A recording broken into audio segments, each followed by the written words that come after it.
अस्सलाम वालेकुम। Morning spot with Bilal Khan में आपको खुशामदीद कहेंगे और सुबह सवेरे गुड मॉर्निंग कहने के बाद एक अजीब सी ताजगी होती है, एक मज़ा होता है, एक सुकून होता है कि आप लोगों से मुलाकात करने का ये वक्त हो चुका है।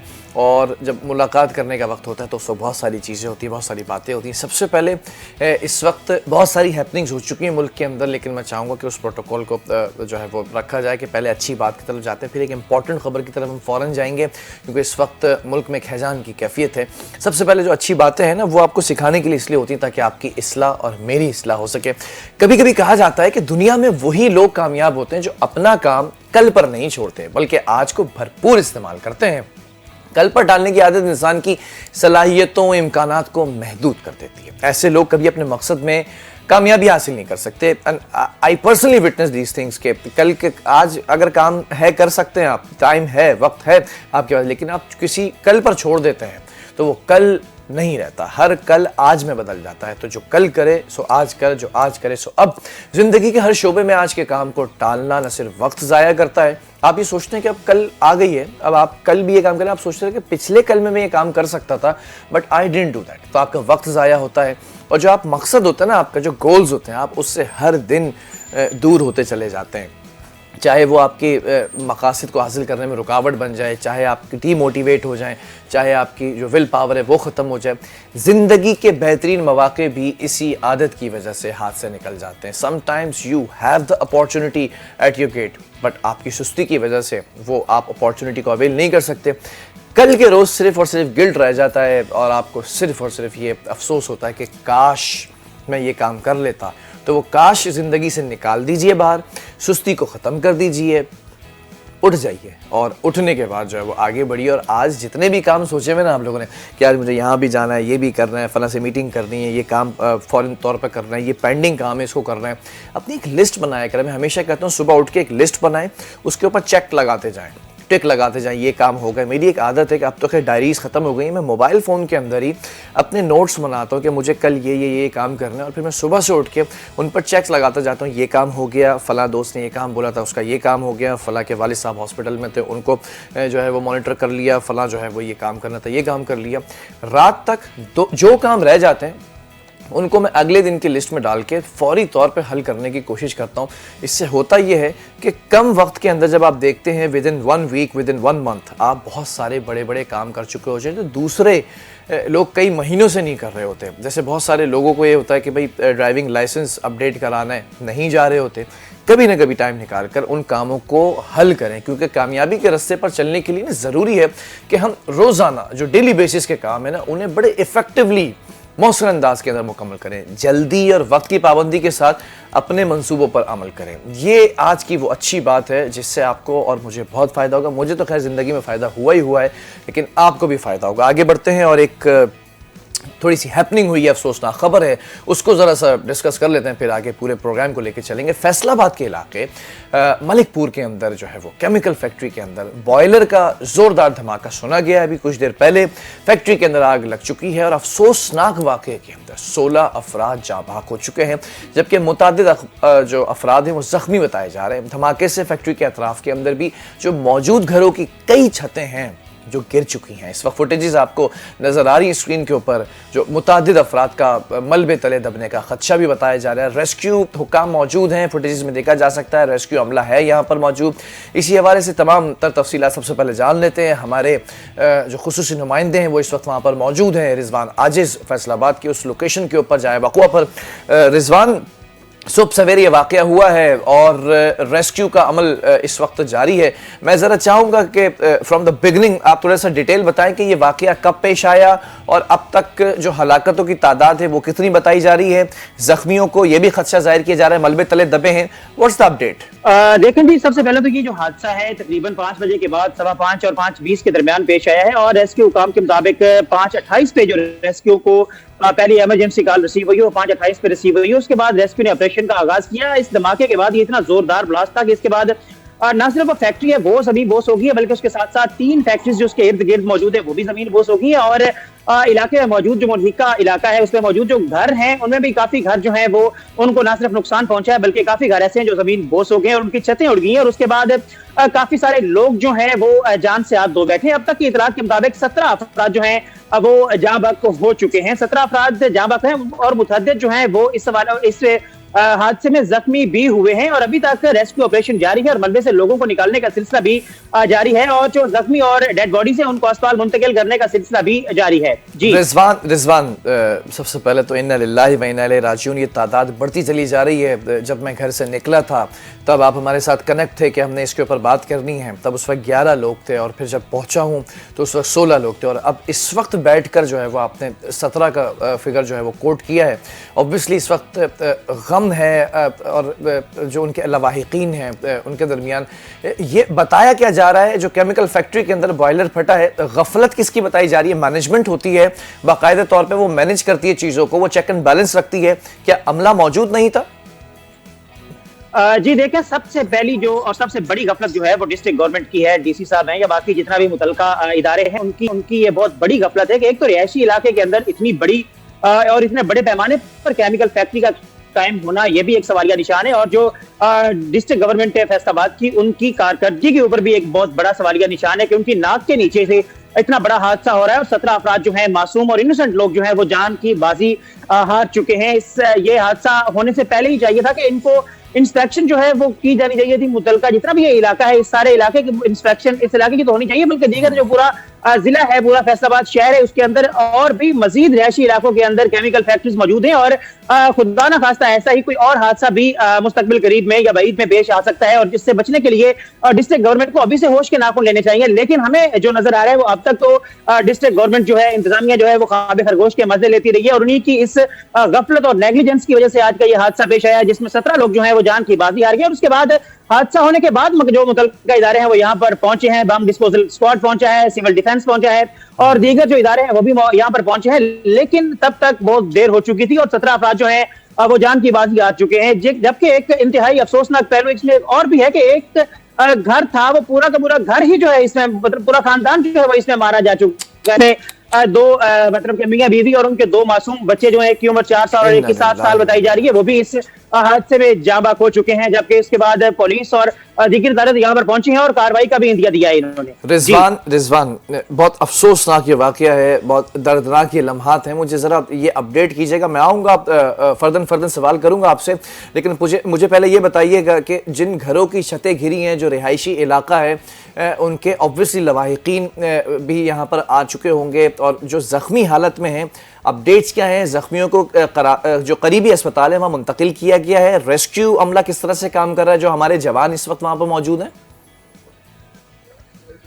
देखें जी, जो अगर हम बात करें जो लवाहिकीन है तो यहाँ पर बड़े दिक्कत अमेज मनासिर जो है हमें यहाँ पर देखने को मिले। अली सुबह का वक्त था, लोग अभी तक सो रहे थे जब ये हादसा हो गया और सोते हुए ही लोग जो है वो जान की बाजी हार गए। उसके बाद अगर देखें तो रेस्क्यू हुकाम जब यहाँ पर पहुंचे, उन्होंने रेस्क्यू ऑपरेशन का आगाज किया। रेस्क्यू ऑपरेशन के आगाज के बाद जख्मियों और जाँ बहक अफराद को अस्पताल मुंतकिल करने का सिलसिला जो है वो भी जारी है और जो जख्मी है उनको अस्पताल मुंतकिल कर दिया गया है। लेकिन एक जख्मी जो है वहां पे अस्पताल में भी उसने मतलब वो जाँ बहक हुआ है और दीगर जो है उनकी अमवात यहीं पर इसी मौके पर हुई है। लेकिन अभी तक मलबे के नीचे हुए और नीचे दबे हुए और लोगों की तलाश है रेस्क्यू को और रेस्क्यू ऑपरेशन उस हवाले से जारी है। रेस्क्यू हुकाम का ये कहना है कि अभी तक कुछ भी फाइनल करना मुमकिन नहीं है। अभी तक रेस्क्यू ऑपरेशन जारी है और तकरीबन मजीद इसमें 2-3 घंटे लग सकते हैं। रेस्क्यू ऑपरेशन में आग पर काबू पा लिया गया है, लेकिन इसके साथ साथ क्योंकि ये फैक्ट्री थी केमिकल की बिलाल भाई, तो जो केमिकल इलाके में बहुत ज्यादा फैल चुका है। मेरा भी यहाँ पर खड़ा होना जो है वो इस वक्त मुहाल है, आंखें नहीं मुकम्मल तौर पर खोल पा रहे, सांस लेना बहुत ज्यादा मुश्किल हो रहा है। केमिकल पूरे इलाके में फैल चुका है, उसकी स्मेल जो है, बदबू है, उसके जो मुज़र असरात हैं,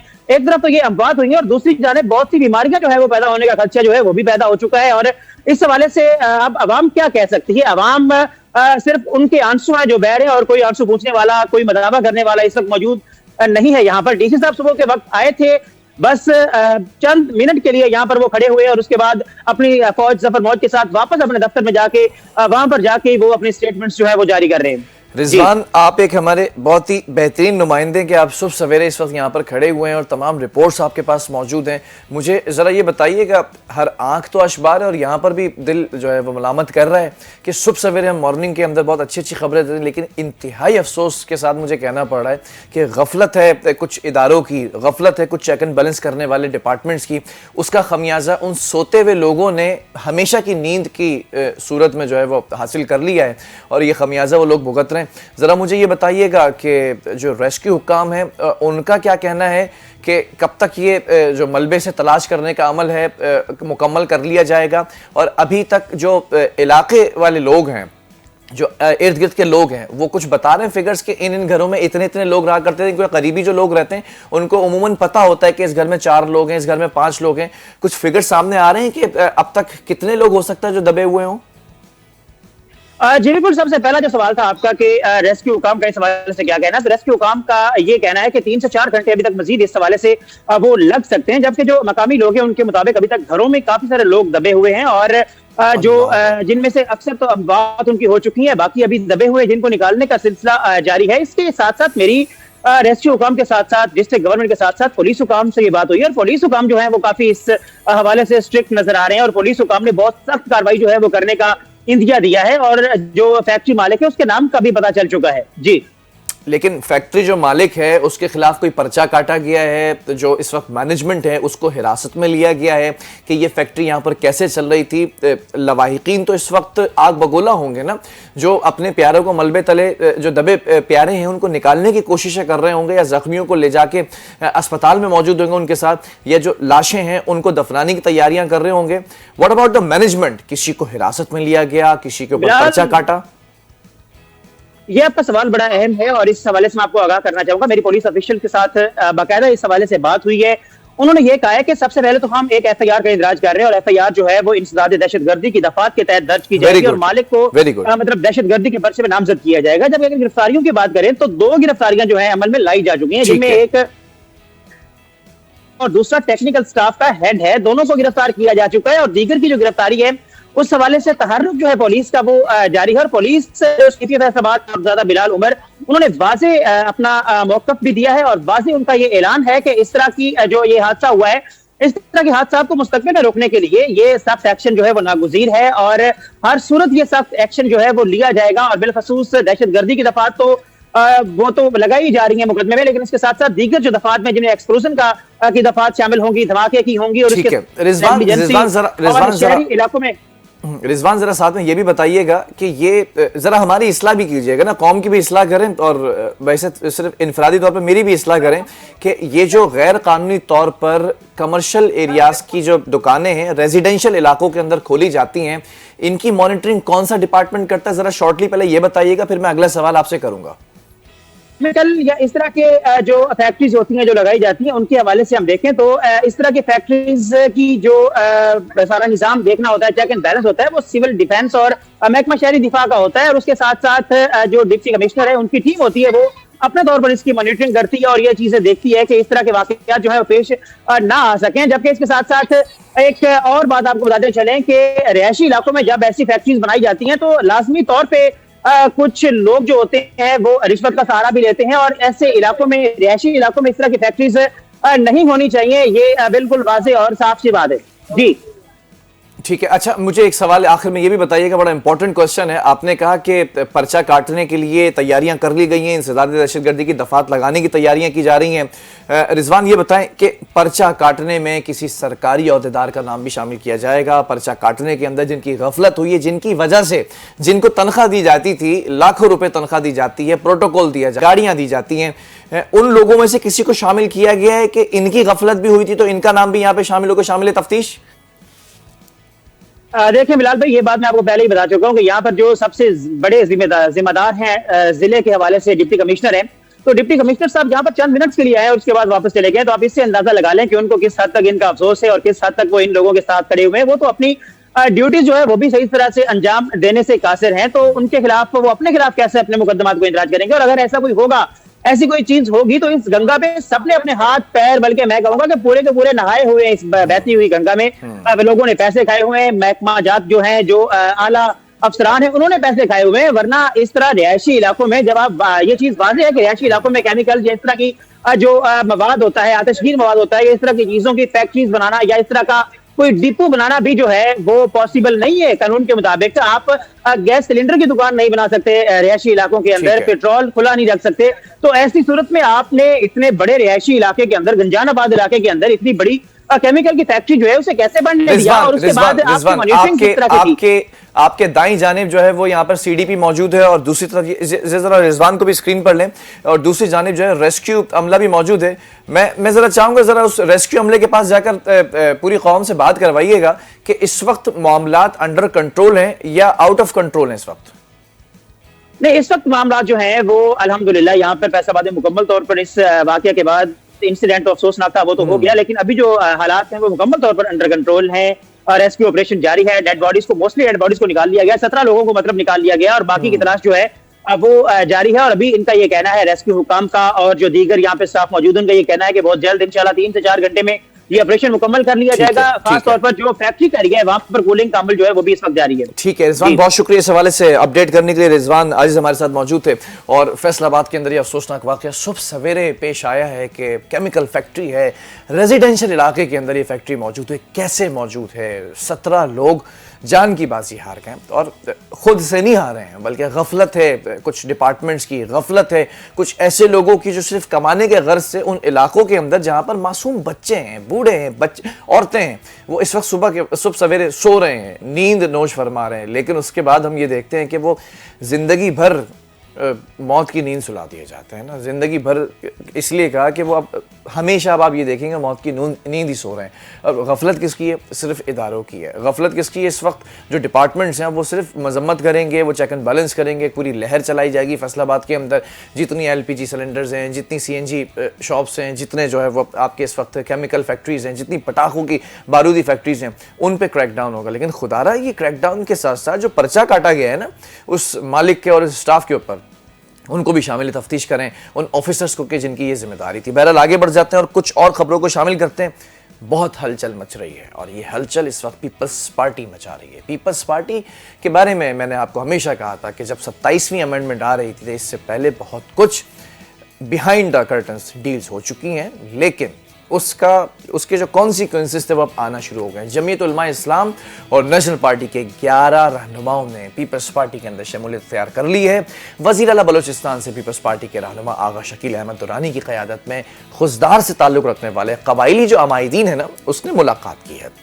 वज़ीर आला बलोचिस्तान मीर सरफराज बुगटी ने पाकिस्तान पीपल्स पार्टी में शामिल होने वाले तमाम शख्सियात को ऑब्वियसली मुबारकबाद दी और कहा कि पार्टी में बासलाहियत शख्सियात की शमूलियत बलूचिस्तान की सियासी फ़ज़ा में मज़बूत तब्दीली की अक्कासी करती है। जबकि बुगटी साहब की अगर मैं बात करूँ तो पीपल्स पार्टी के बारे में उनका कहना था कि अवामी खिदमत, जमहूरी इक़्तिदार और सूबे की तरक्की के लिए हमेशा सफ़े अव्वल में रही है। बलूचिस्तान के तमाम डिस्ट्रिक्ट्स के अंदर पार्टी का मजबूत होना दरअसल सूबे के सियासी इस्तेहकाम की ज़मानत है। खुजदार से नए शामिल होने वाले अमायदीन की शमूलियत से पाकिस्तान पीपल्स पार्टी मज़ीद फ़ाल और मुनज़्ज़म होगी। अल्फाज तो बड़े अच्छे इस्तेमाल किए हैं बुगटी साहब ने। बुगटी साहब is one of those champions के जो बलूचिस्तान की सियासत में जोड़ तोड़ का एक बहुत ज़रूरी सतून समझे जाते हैं। इस वक्त पीपल्स पार्टी का वो फेस समझे जा रहे हैं कि अभी जो इलेक्शंस आने वाले हैं और अभी जो माजी के अंदर इलेक्शंस हुए हैं इसमें बड़ा अहम किरदार है। मैंने पहले ही आपको कहा था कि जब ये हुकूमत बनाई गई थी, जब बनी थी इलेक्शंस के बाद, तो उस वक्त ये कहा गया था कि बलूचिस्तान इग्नोर हो रहा है। लेकिन उस वक्त मैंने कहा था कि बलूचिस्तान इग्नोर नहीं होना, बलूचिस्तान की सियासत का एक नया रंग आपको एक अमेंडमेंट के बाद नजर आएगा। अभी 27वीं हुई है, 27वीं के बाद कुछ और अमेंडमेंट्स के ऊपर गौर किया जा रहा है, उसमें भी बलूचिस्तान की अक्सरियत आपको उसमें नजर आएगी। वो रंग जो अभी डाला गया है इस पूरी तस्वीर के अंदर, जो कैनवास है ना उसके ऊपर डाला गया है, तो उस पर आपको वो रंग नजर आना शुरू होंगे सूबे बलूचिस्तान के। अच्छा, साथ साथ ये भी कहा कि पार्टी और हुकूमत का जो मकसद है सिर्फ और सिर्फ आवाम की खिदमत है। दैट इज़ गुड, अगर होता है तो बिल्कुल सही है। कोशिश है कि एक मजबूत पूरा तरक्की याफ्ता बलूचिस्तान की बुनियाद रखी जाए। बलूचिस्तान को मजीद मुस्तहकम करने के लिए पीपल्स पार्टी दोबारा से जो है वो मैदान में आ चुकी है। और हमेशा मैं ये बात कहता हूँ कि बलूचिस्तान में अगर किसी सियासी जमात का असर और रसूख है कि रात 12 बजे भी चीज़ें तब्दील हो सकती है, 11th आर के ऊपर भी अगर खुट-बुट हो सकती है या फिर जोड़ तोड़ हो सकती है, तो वो सिर्फ पीपल्स पार्टी करना जानती है। और पीपल्स पार्टी के जो इस वक्त सरपरस्त आला हैं, जो इस वक्त पाकिस्तान के सदर हैं, ताहयात उनको इस्तिस्ना हासिल है, वो सिर्फ आसिफ अली जरदारी हैं, जिनको ये अबूर हासिल है बलूचिस्तान की सियासत के ऊपर। बहरहाल आगे बढ़ेंगे, कुछ दुबई एयर शो के हवाले से बात कर लेते हैं। हवा के अंदर वो शाहीन नज़र आए, हवा के अंदर वो बाज नज़र आए, हवा के अंदर वो खूबसूरत इलेक्ट्रॉनिक परिंदे नज़र आए। 2025 का दुबई का एयर शो, जिसमें JF-17 थंडर ब्लॉक 3 तैयारा खुसूसी तवज्जो का मरकज़ रहा और दोस्त मुल्क के साथ JF-17 थंडर की ख़रीदारी से मुतालिक MOU पर दस्तखत भी कर लिए गए हैं। ISPR ने ये कन्फर्मेशन दी है हमें कि पाक फ़ज़ाइया का दस्ता दुबई एयर शो 2025 में शिरकत के लिए UAE यानी कि अमारात के अंदर मौजूद है। और ISPR ने ही ये बताया हमें कि एयर शो के दौरान JF-17 थंडर ब्लॉक 3 तैयारा खुसूसी तौर पर नोटिस हुआ है, तवज्जो का मरकज़ रहा है, मतलब जाजिबे नज़र रहा है ये तैयारा। और तैयारा क्यों ना जाजिबे नज़र रहे, इसने बड़े बड़े काम किए हैं और वो बड़े बड़े काम मैं आपको बाद में बताऊंगा क्या क्या किए हैं। लेकिन पड़ोसी मुल्क को आवाज़ आ गई होगी इन बड़े बड़े कामों की, जब मैंने कहा बड़े बड़े काम किए हैं। इन बड़े कामों का तस्करा ट्रंप अंकल भी करते नजर आते हैं, डोनाल्ड ट्रंप कहीं नहीं पीछे रहते हैं इन बड़े बड़े कामों का तस्करा करने में। बहरहाल ISPR ने हमें यह भी कंफर्म किया है कि मॉर के हक के अंदर कारकर्दगी ने JF-17 थंडर को काबिल एतमाद लड़ाकर तैयारी के तौर पर जो है नुमाया किया था और मुख्तलिफ ममालिक ने JF-17 थंडर के अंदर दिलचस्पी का इजहार किया है। अब आप नोट करें, आप कहते हैं ना कि भाई फौज ने जो है वो मुल्क के अंदर क्या चीज़ें शुरू की हैं। अब मैं आपको बताता हूँ फौज क्या कर रही है। आपके दुश्मन जब आप पर हमला करने आते हैं तो फौजी जवान जो हैं वो अपनी जानों का नजराना पेश करके इन्हीं तैयारों को उड़ाते हैं और इन तैयारों से पड़ोसी मुल्क के वो महंगे महंगे बिलियन डॉलर्स वाले तैयारे गिराते हैं और इन्हीं तैयारों की जो कीमत है उसको 4 चांद लगा देते हैं। आज ISPR ये कंफर्मेशन दे रही है कि JF-17 थंडर में दिलचस्पी का इजहार कर रहे हैं बहुत सारे ममालिक और इस दुबई एयर शो 2025 के अंदर इस बात का खुलासा हो जाएगा। ISPR ने यह भी हमें कंफर्म किया कि एक दोस्त मुल्क के साथ JF-17 थंडर की खरीदारी से मुतालिक MOU पर दस्तखत भी हो चुके हैं। मतलब ऑन पेपर्स ये चीज़ आ चुकी है कि मौरका हक के जो जाबाज हमारे इलेक्ट्रॉनिक्स परिंदे हैं ना, उसको हमने खरीदना है। दस्तखत जो है वो पाकिस्तान के बढ़ते हुए दिफाई और सनती ताउन के अंदर एक नुमाया संग मील है। सो गुड लक चैंपियंस, सारे जो शाहीन हैं वहाँ पर मौजूद हैं। आगे बढ़ेंगे और भारतीय फ़ज़ाइया की बात कर लेते हैं। जो बोसीदा फ़ज़ाइया है, भारतीय फ़ज़ाइया के एहलकारों का पाकिस्तानी पवेलियन का दौरा, पाकिस्तानी पायलट्स ने चाय की पेशकश कर दी है चाय की पेशकश करके अभिनंदन की जो है वह याद दिला दी है, जिसने कहा था टी वॉज फंटेस्टिक। और भारतीय फ़ज़ाइया के एहलकार भी पाकिस्तान एयरफोर्स और पाकिस्तानी तैयारे JF-17 थंडर के फ़ैन निकले भाई। एक तो वो फ़ैन होता है जो छत पे घूम रहा होता है और एक वो फ़ैन होता है जो उड़ने की कोशिश कर रहा होता है। तो पाकिस्तानी जो फ़ज़ाइया है भारतीय फ़ज़ाइया को उड़ना सिखाएगी, लेकिन वो कहता है ना कि बिल्ली शेर की खाला है, शेर ने गीदड़ पाला है। तो बहरहाल भारतीय फ़ौजियों ने JF-17 थंडर के साथ तस्वीर भी बनवाई है भाई। आप ये चेक कर रहे हैं कि जिसने तुम्हें गिराया, जिसने तुम्हें मारा, तुम जाके उसी के साथ तस्वीर बना के अब ये फ्रेम बना के अपने कमरे में रखना। क्यों रखना?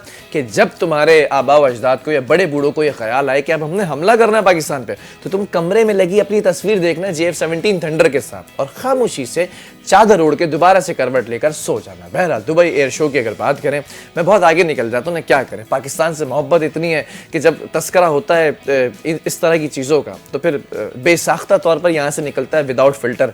पैमरा का जो ख्याल रखना पड़ता है, जिसका मैं बहुत शुक्रगुजार हूँ, लेकिन साथ साथ दिल से जो बात निकलती है असर रखती है, पर नहीं ताकत परवाज़ मगर रखती है। ये परवाज़ सिर्फ पाक फ़ज़ाइया के शाहीनों की है और पाकिस्तान का जो JF-17 थंडर है ना, एक बार फिर मुझे भी बताने देना, जब ट्रंप साहब कह सकते हैं 8 बार तो मैं 2 बार तो एटलीस्ट कह ही सकता हूँ यहाँ पर बैठकर। JF-17 थंडर एक बार फिर सबकी आंखों का मरकज़ बन चुका है। मौरका हक के अंदर पाक फ़ज़ाइया की जो शानदार कामयाबी है ना, उसके बाद जहाँ दुनिया भर में पाक फ़ज़ाइया की धूम है, वहीं पर भारतीय फ़ज़ाइया के एहलकार भी पाकिस्तानी फ़ज़ाइया से मुतासिर नजर आ रहे हैं। बहरहाल आगे बढ़ेंगे और दूसरी खबरों की तरफ जाएंगे। दिल तो नहीं चाह रहा, दिल चाह रहा और इसके ऊपर तबसरा किया जाए। बहरहाल let's talk about United Nation. अक़वाम मुत्तहिदा का जो है वो इस वक्त बहुत इंपॉर्टेंट रोल दुनिया भर में देखा जा रहा है और दुनिया भर में इसलिए देखा जा रहा है कि हम ये देखते हैं कि इस वक्त बहुत सारी जगहों पर कुछ ऐसी कैफियत हैं कि जिसमें यूनाइटेड नेशन को जो है वो रोल प्ले करना है, जहाँ पर रोल प्ले नहीं कर पा रहा अक़वाम मुत्तहिदा। लेकिन उसके जो मुस्तकिल मंदूब हैं आसिम इफ्तिखार साहब,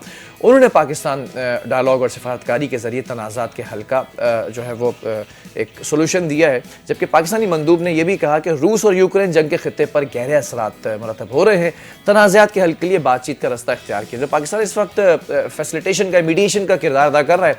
और जब तक मैं आपसे कुछ इसी के ऊपर बात करता हूँ, प्रोड्यूसर साहब जो है वो प्रॉम्प्टर को आगे लेके जाएंगे, कुछ और ख़बरों का खुलासा हम करेंगे। और बहरहाल ये आसिम इफ्तिखार साहब हैं, बड़ी ज़बरदस्त कैरिस्मेटिक पर्सनालिटी हैं और जो ताकत गुफ्तार है ना इनकी, वो बड़ी मौसर है। यानी कि ताकत गुफ्तार इसे कहते हैं। मैं जेनजी को भी समझाता हूँ ना, यहाँ पर उन लफ्ज़ों की यहाँ पर उनका चुनाव करता हूँ जो जेनजी ने कभी नहीं सुने होंगे। ताकत गुफ्तार मतलब बोलने की सलाहियत, गुफ्तगू से निकला है गुफ्तार।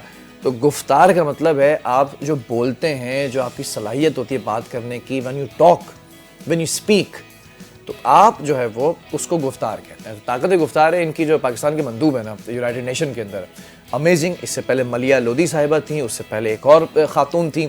अब ये वो वाहिद मर्द है जो इस वक्त यूनाइटेड नेशन के अंदर पाकिस्तान की नुमाइंदगी कर रहे हैं। तो ये बड़ी चीज़ों के अंदर ना पिन पॉइंट करते हैं उन चीज़ों को, चाहे वो गज़ा इसराइल का मामला हो, चाहे यूक्रेन और रूस का मामला हो, चाहे वो अमारात के अंदर कोई हैजान की कैफियत हो, चाहे वो तुर्किया के अंदर पाकिस्तान के अफ़गानिस्तान से मुज़ाकरात हो। बहरहाल कट टू शॉर्ट के बढ़ेंगे और आज मैं आपको ऐसी खूबसूरत जगह पर ले जाने वाला हूँ जिसके बारे में आपने कम से कम सुना तो नहीं होगा, लेकिन उनमें से कुछ चैंपियंस ऐसे होंगे। वो चैंपियन इसलिए कह रहा हूँ कि पाकिस्तान भर घूमते हैं, एडवेंचरस लाइफ गुजारते हैं, अपनी ज़िंदगी के अंदर तस्खीर करते हैं, मुसख्खर करते हैं पाकिस्तान को ना। आज मैं लेकर जा रहा हूँ आपको एक ऐसी खूबसूरत जगह, आई कैन बेट कि आप अगली छुट्टियाँ इधर ज़रूर जाएंगे। मैं लेकर जा रहा हूँ पाकिस्तान की सरजमीन, जो कि हुस्न और तनव की एक जिंदा तस्वीर है ना। वहाँ पर हर खित्ता अपनी फितरती खूबसूरती के लिए एक मुनफरिद मिसाल समझा जाता है। हैव यू हर्ड अबाउट शोसर झील, जो कि देवसाई में मौजूद है? Let's watch this documentary. Pakistan की सरजमीन हुस्न और तनाव की एक जिंदा तस्वीर है, जहां हर खित्ता अपनी फितरती खूबसूरती के लिए मुनफरिद है। शिमाल के बुलंद-बाला पहाड़ियां, मगरिब के वसी सहराओं की खामोशी, दरियाओं का बहता पानी और जनूबी साहिलों की नीलगू लहरें सब मिलकर एक जादुई जमीन तख्लीक करते हैं। ऐसे ही हुस्न की एक निहायत मुनफरिद झलक देवसाई के बुलंद-बाला मैदानों में देखने को मिलती है, जहाँ शोसर झील, जिसे अंधी झील कहा जाता है, अपनी नीली खामोश और गहरी आंखों के साथ मौजूद है। यहाँ पहुँचते ही इंसान महसूस करता है कि ये सिर्फ एक झील नहीं बल्कि कुदरत का एक शाहकार है जो दिलो दिमाग दोनों पर नक्श छोड़ देता है। पहाड़ों की हैबत, बर्फीले मैदानों की खामोशी, हवा में बहते फूल और मारमूट की सीटियाँ एक जादुई संगीत पैदा करती हैं, जबकि नीले पानी, बर्फपोश पहाड़ और सरसब्ज घास के कालीन हर नजर को महसूर कर देते हैं। शोसर झील और देवसाई के मैदान सिर्फ देखने के लिए नहीं बल्कि महसूस करने के लिए हैं। देवसाई, जिसका मतलब है देव का साया, खुद एक ऐसा नाम है जो पहली ही नजर में तुलसिम और पुरअसरारियत की दुनिया में ले जाता है। और फिर इस वसी सरजमीन के बीचों बीच ये नीले पानियों वाली झील इस तुलसिम का सबसे हसीन नुक्ता बन जाती है। दुनिया का ये बुलंद तरीन सतह मुर्तफा हर मुकाम पर 4000 मीटर से ज्यादा बुलंद है। साल के 8 महीने बर्फ की चादर ओढ़े रहने वाली इस सरजमीन तक रसाई सिर्फ गर्मियों के चंद महीनों में होती है। जून से अगस्त तक यहाँ फूलों का रंगीन मेला सजता है। सैकड़ों नदी नाले बर्फीले पहाड़ों से उतरकर इस खित्ते को पानी बख्शते हैं और हजारों रंगों से भरा हुआ ये वसी और अरीज मैदान इंसान को किसी और दुनिया में ले जाता है। इन ऊंचे नीचे घासदारों में एक भी दरख्त नहीं, लेकिन कुदरत के रंग ऐसे हैं कि हर मंजर तस्वीरी किताब का जादू लगता है। इन्हीं मैदानों में शोसर झील अपनी नीली, खामोश और बेहद गहरी आंखों के साथ मौजूद है। दुनिया के बुलंद तरीन झीलों में शुमार होने वाली ये झील अपनी खूबसूरती में बेमिसाल है। पसे मंजर में बर्फपोश पहाड़, पेशे मंजर में सरसब्ज कालीन और रंग बिरंगे फूल और दरमियान में नीला शीशे जैसा पानी, कोई भी पहली नजर में इस झील से नजरें नहीं हटा सकता। झील के गिर्द चक्कर लगाने में कई घंटे लग जाते हैं और हर कदम पर इसका रंग और रूप बदलता हुआ महसूस होता है। देवसाई की बदलती रोशनियों में ये कभी नीली, कभी सब्जी माइल और कभी स्याह सा अक्स लिए खड़ी महसूस होती है। देवसाई तक रसाई दो अतराफ से मुमकिन है, स्कर्दू की तरफ से और अस्तोर की जानिब से। जीप सफारी, घोड़े, बाइसिकल या पैदल ट्रैक, हर तरीके की अपनी ही खूबसूरती होती है। रास्ते में सतपारा झील, तंग मोड़, गहरी खाइयां और मुसलसल चढ़ाई मुसाफिरों को आजमाती जरूर है, मगर जैसे ही अली मलिक के मुकाम पर देवसाई की हुदूद शुरू होती हैं, सारा मंजर यकसर तब्दील हो जाता है। सयाह शतों के बर्फीले पानियों से गुजरते, मारमोट की सीटियां सुनते, जंगली यौक, परिंदों और बेशुमार जानदारों का मुशाहिदा करते। जब शोसर झील तक पहुँचते हैं तो ये वादी उन्हें अपने शहर में जकड़ लेती है। देवसाई की पहचान सिर्फ इसकी खूबसूरती नहीं बल्कि यहाँ की नायाब जंगली हयात भी है। हिमालयाई भूरा रीछ जो दुनिया में अपनी नौइयत के आखिरी चंद नमूनों में शामिल है, सिर्फ इसी खित्ते में बाकी रह गया है। चंद दिहाइयां कबल इन रीछों के गैर कानूनी शिकार ने उन्हें तकरीबन नापैद कर दिया था, जिसके बाद उन्हें महफूज रखने के लिए एक मखसूस इलाका मुख्तस किया गया है, जहाँ सिर्फ तरबियत याफ्ता गाइड्स के साथ जाकर उन्हें देखा जा सकता है। इसके अलावा बर्फानी चीता, आइबैक्स, सुर्ख लोमड़ी, लद्दाखी अड़ियाल, भेड़िए और बेशुमार परिंदे देवसाई की पहचान है। यहाँ का मौसम किसी भी लम्हे बदल सकता है। अचानक तूफान, यखबस्ता हवाएं, मच्छरों की यलगार और इंसानी आबादी से दूरी, ये सब देवसाई के सफर को खूबसूरत भी बनाते हैं और खतरनाक भी। लेकिन जो मुसाफिर मुकम्मल तैयारी के साथ यहाँ आते हैं, वो जिंदगी भर इस सफर को याद रखते हैं। देवसाई के मैदानों पर बिखरी धूप, हवा में बहते फूलों के रंग, सरसब्ज ढलवाने, दूर तक फैले बादल और एक खामोश मगर दिलकश झील, ये सब मिलकर ऐसा तजुर्बा बनाते हैं जो रूह तक उतर जाता है। देवसाई और शोसर झील सिर्फ मकामात नहीं, फितरत की वो खुली किताब है जो हर आने वाले के दिल में नक्श छोड़ जाती है।